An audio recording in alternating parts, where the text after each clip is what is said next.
இப்படி எல்லா நிகழ்வுகளிலுமே மாதர் சங்கம் தலையீடு பண்ணியிருக்கு. வெறும் பெண்கள், குழந்தைகள் எதிரான குற்றங்களுக்கு எதிராக மட்டும் இல்ல, சாதி ஆணவ கொலைகளுக்கு எதிராக, ஆலய நுழைவு போராட்டம் தொடர்பாக பல விஷயங்கள்ல மாதர் அமைப்புகள் போராட்டம் பண்ணிகிட்டே இருக்கிறாங்க.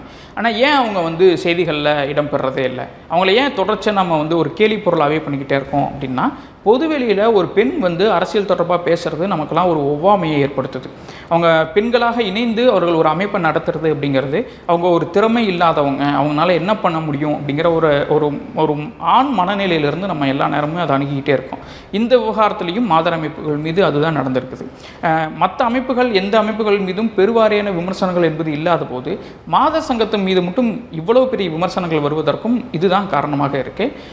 மாதர் அமைப்புகளில் வேலை செய்யக்கூடியவங்கள்லாம் யார் அப்படின்னா, உண்மையிலேயே நம்ம வீட்டிலிருந்து போகக்கூடிய நம்ம அம்மாவாகவும், நம்முடைய தங்கையாகவும், நம்ம உறவினர் பெண்களாகவும், அவர்கள் எல்லாரும் தான் எளிய குடும்பத்து பெண்கள் தான் ஒரு சமூகத்தில் நடக்கக்கூடிய அநீதிகளுக்கு எதிராக, பெண்களுக்கு எதிரான குற்றங்களுக்கு எதிராக தொடர்ச்சியாக பேசிக்கிட்டே இருக்கிறாங்க.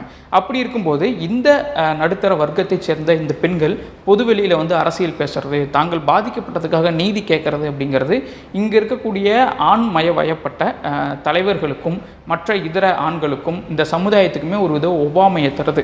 அந்த ஒவ்வாமையிலிருந்து தான் மாதர் சங்கத்தின் மீது தொடர்ச்சியாக அவதூறுகளை அவங்க தெளிச்சுக்கிட்டே இருக்கிறாங்க.